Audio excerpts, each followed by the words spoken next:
He pressed metal cuffs on a 16-year-old boy's wrists and shoved him to the curb. In broad daylight. In the middle of a quiet, peaceful neighborhood.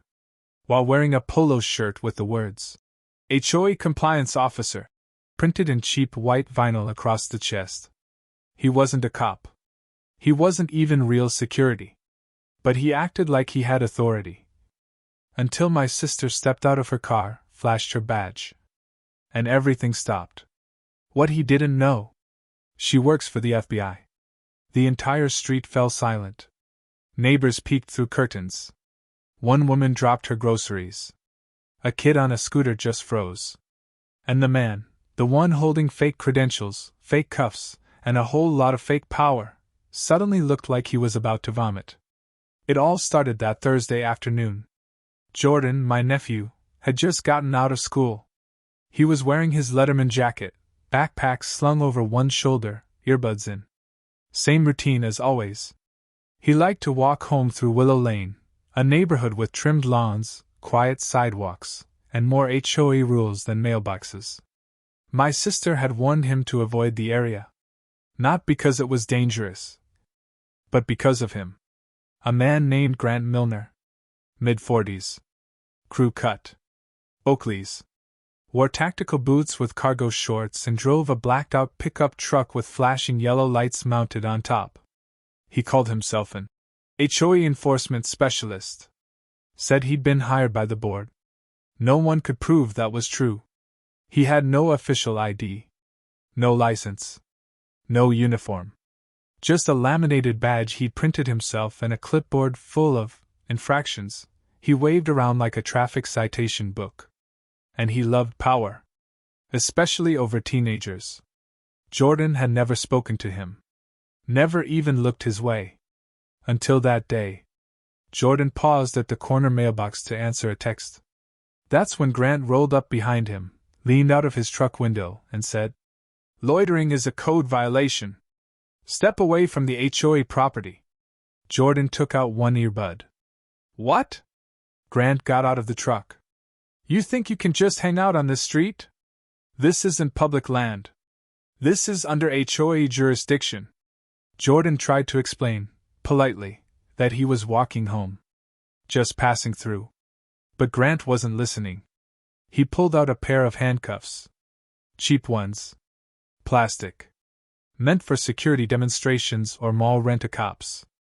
Jordan didn't run. He didn't resist. But Grant grabbed his arm anyway, twisted it behind his back, and clamped the cuffs tight. A 16-year-old black kid. In a school jacket. No threat. No crime. Thrown against the curb while Grant shouted, "You're trespassing! You're resisting compliance!" That's when a blue sedan turned the corner. Inside, Jordan's mom. My sister. Fresh off a case. Still in her field suit. Still carrying federal credentials. And in less than 30 seconds, the fake officer's entire world unraveled. It had been 3 years since Jordan and his mom moved to Westdale Park. A sleepy suburb. Big trees. Quiet fences. Lawn sprinklers that clicked on at 5 a.m. sharp. It looked safe. Normal. And for a while, it was.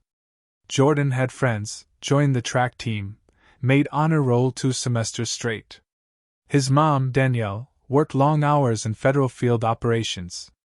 Sometimes out of state, sometimes on stakeouts that stretched into dawn. But she always came home in time for pancakes on Sunday. She raised Jordan with 3 simple rules. Stay sharp. Stay kind. Stay ready. He listened. He always did. Even when neighbors gave him those glances. The ones that lingered. Even when Mrs. Pickens from 2 doors down asked him, "Whose kid are you?" Even though she'd seen Danielle and Jordan together at least a dozen times. Still, Jordan smiled. He held the door. Carried groceries. Walked with his head high. Danielle had taught him that too. But trouble doesn't need a reason. Sometimes, it just looks for a target. And in Westdale Park, trouble had a name, Grant Milner. He wasn't on any official city payroll. No background check. No legal authority. But somehow, Grant had inserted himself into the HOA. He started small. Left notes on porches. Sent emails about garbage can violations and non-standard fence paint. Then came the clipboard. Then the badge. Then the cuffs. At first, no one pushed back. He didn't bother the adults, just teenagers. Especially the ones walking alone. Especially the ones who didn't look like they belong. Danielle heard whispers from neighbors. "Did you hear Grant yelled at that boy on Elm Street? He made a high schooler empty his backpack on the sidewalk.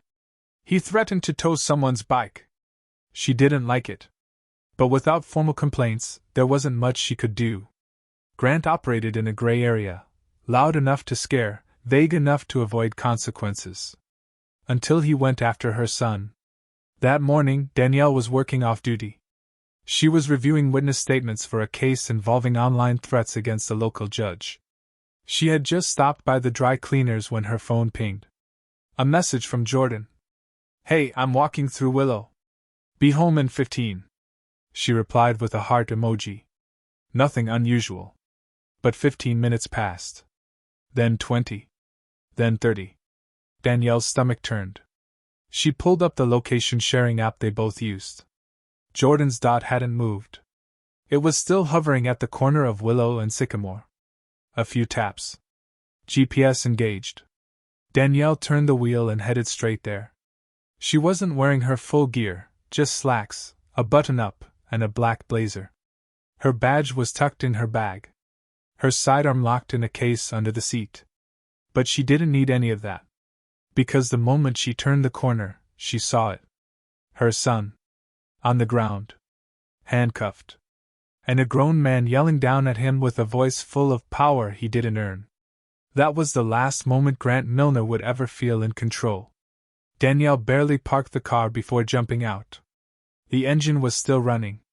Her door still open. But all she could see was Jordan, kneeling on the ground, his wrists twisted behind him, face pressed to the curb like he'd done something wrong. And standing over him. Grant Milner. Cargo shorts. Oakley shades. A smug look that made Danielle's blood boil. "Hey!" she shouted. "What the hell are you doing to my son?" Grant turned, one hand still gripping the plastic cuffs. He looked her up and down like she was just another nosy neighbor. "Ma'am, please stand back. This is an HOA matter." Danielle blinked. "An HOA matter? You've got a kid in cuffs." "He was trespassing," Grant said flatly. "Standing too close to HOA-controlled property. I had to detain him." Jordan looked up, face flushed, eyes wet with confusion. "Mom," he said quietly. "I didn't even say anything to him. He just grabbed me." Danielle stepped closer. "Let go of him. Now." Grant didn't move. "I have full enforcement rights under the Westdale HOA Charter," he said. "And I am authorized to restrain individuals violating compliance codes." Danielle's voice dropped an octave. "You are not a law enforcement officer." Grant raised his chin. "I don't need to be. This is private property. And I have authority delegated by the board." She stared at him, then at the cuffs, then back at her son. And something snapped. Danielle reached into her blazer. Pulled out the leather badge wallet. Flipped it open with a single motion. Federal Bureau of Investigation. Photo. Seal. ID. Grant's mouth opened. Then closed. Then opened again. "Your FBI?" Danielle didn't answer. She took one step forward. "If you don't release him right now, you're going to be the one in handcuffs. You are detaining a minor. Illegally. With no authority. No consent. And no damn clue who you're messing with." Grant stammered. I didn't know he was your son. If I had known." Danielle's voice cut like a blade. "It shouldn't matter. You shouldn't be touching any kid. Not mine. Not anyone's." Grant stepped back. Fumbled with the cuffs. Jordan winced as his wrists were released. Danielle helped him up, brushing dust off his jacket. "Are you hurt?" she asked softly. Jordan shook his head. but his hands were trembling. That's when a neighbor emerged. Then another. Then another. Within minutes, 6 people were watching. Phones recording. Mouths hanging open. Is that the guy who tried to find my niece for riding her scooter? He followed my son home last week. He's been harassing kids for months. We thought he was legit. Danielle turned to the crowd. He's not. Grant tried to retreat. Started mumbling something about needing to call the board. But Danielle stepped in his path. You impersonated an officer. You unlawfully detained a child. And you just lost every ounce of fake power you thought you had. Then she looked at the neighbors. Someone called the sheriff's department. Now. And just like that, Grant wasn't the one holding control anymore. He was the one standing still, sweating in the sun, while the truth caught up with him. By the time the first deputy cruiser pulled up, Grant Milner had already lost every ounce of swagger. His Oakleys were off. His compliance officer badge now sat crooked in his trembling hand. He was pacing in circles like he could outrun what was coming. The moment the uniformed deputy stepped out, Danielle held up her FBI badge again. Federal Agent Danielle Monroe, she said crisply. This man just unlawfully detained my son. He claimed HOA authority. No identification. No training. He used handcuffs on a minor. The deputy raised his eyebrows. Grant opened his mouth, but nothing came out. Danielle added, There are multiple witnesses. Most of them have footage. And I'm willing to give my full statement. The deputy nodded slowly. Sir, he said, turning to Grant, do you have any legal credentials or a license to perform security duties? I work with the HOA. Grant stammered. They gave me, well, not official, but they said. The deputy cut him off. Do you have an ID? A certification? Any documentation that gives you legal authority to detain a minor? No, Grant whispered. But I was just trying to. You were trying to what? Danielle snapped. Terrorize a teenager? Pretend you're a cop? The crowd around them was growing. Phones were still recording. A few neighbors began murmuring. Others stood still, jaws clenched. Mrs. Holloway, the HOA treasurer, appeared from her porch. I never approved him, she said, shaking her head. The board never gave him authority to detain anyone. We just let him hand out parking reminders. Danielle turned to her. Did you know he carried cuffs? No. Absolutely not. That was never part of anything we authorized. Grant looked around. He was unraveling. He's done this before, said a teenager nearby. He threatened me last week for walking my dog without a leash. Another neighbor added. He followed my daughter home from the park. Said she looked suspicious. She's 12. The deputy stepped back and radioed in. Within minutes, a second unit arrived. Danielle walked over to Jordan, placed a hand on his shoulder. His breathing had steadied. But his eyes still darted around, hyper-aware. Alert. She leaned down and said, It's over, baby. He's not going to touch you again. That's when the deputy returned. Mr. Milner, you're being detained for questioning under suspicion of impersonating an officer and unlawful restraint of a minor. We'll also be reviewing the possibility of harassment and civil rights violations.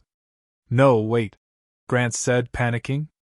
This is a misunderstanding. She's just mad because I didn't know who she was.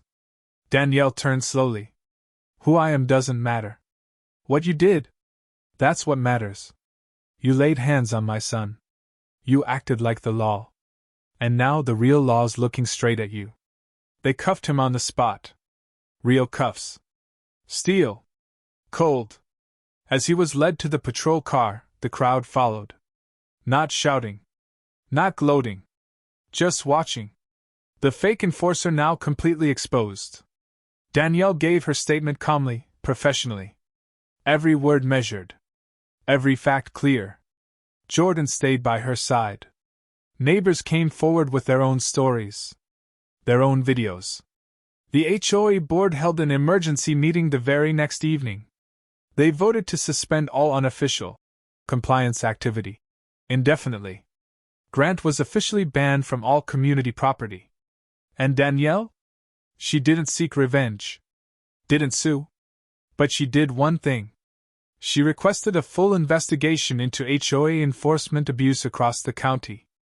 Because if it happened here, it was happening somewhere else too. Grant Milner spent the night in county jail. No fake badge. No clipboard. No Oakleys to hide behind. Just 4 white walls and a stack of charges that no HOA rulebook could explain away. By the end of the week, the county prosecutor announced the official filing. Impersonating a law enforcement officer. False imprisonment of a minor. Use of unauthorized restraint devices. Harassment. Bail was posted. But the story had already spread. The video, Danielle's badge, Grant stammering, Jordan's face pressed to the ground, hit social media like a thunderclap. News stations picked it up. So did national watchdog groups. Fake cop cuffs black teen in suburb, then real FBI mom shows up. Within 48 hours, Grant's name was trending for all the wrong reasons. He was fired from his job at a local security installation firm. The HOA board issued a public apology, both to Danielle's family and the entire community. They disbanded all unofficial enforcement activity. They even introduced new bylaws banning any non-licensed personnel from conducting any form of monitoring, confrontation, or citation. Danielle didn't ask for that. She didn't have to. The footage spoke louder than any speech ever could. Jordan, meanwhile, received letters. Dozens. From classmates. Coaches. Even total strangers. One read, "You shouldn't have had to go through that. You belong. And you're not alone." Danielle posted a message on the neighborhood app. She didn't name names. Didn't gloat. Just wrote, "To those who stood up. To those who filmed. To those who told the truth, thank you. This wasn't just about my son. It was about making sure no kid, in any neighborhood, is ever made to feel like they're a threat for simply existing." At the courthouse, Grant stood beside his attorney. He pled guilty to impersonation and unlawful detainment. No jail time, just probation, community service, and a permanent restraining order from the Monroe family. But the real sentence? His reputation. Gone. He couldn't walk into a grocery store without someone whispering. Couldn't post on Facebook without someone replying. Still cuffing kids, Grant? He tried to start over in another HOA 2 towns over.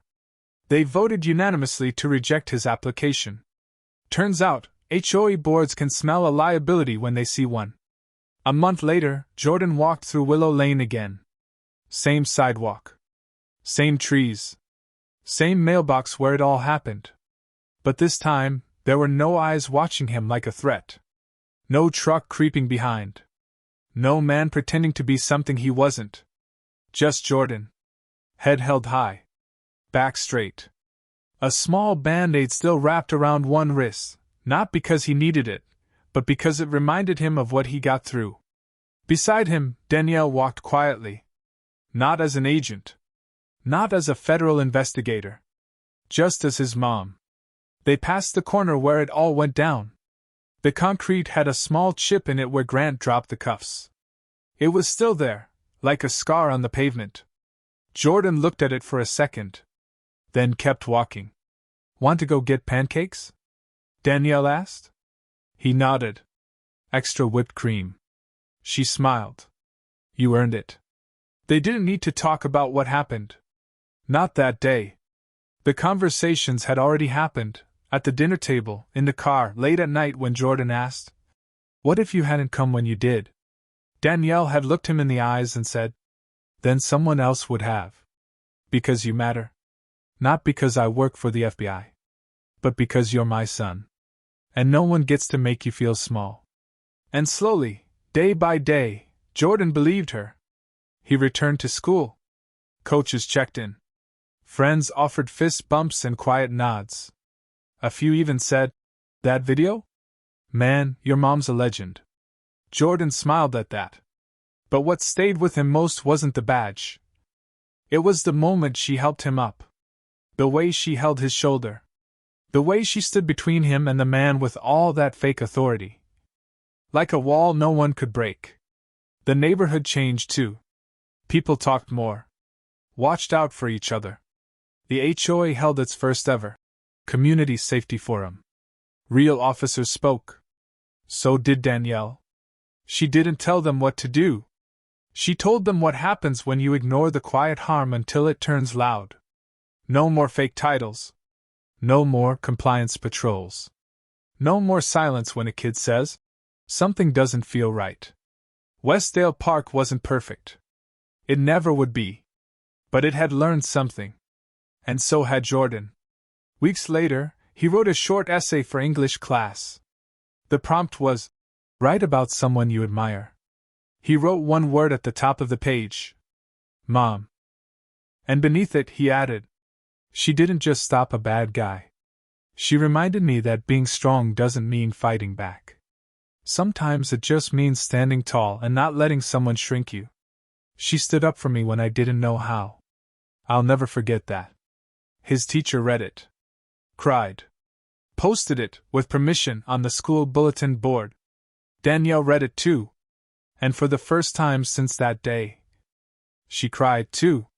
Not out of anger. Not out of fear. But out of pride. Because justice had been done. And the boy she raised? He was walking forward, stronger than ever.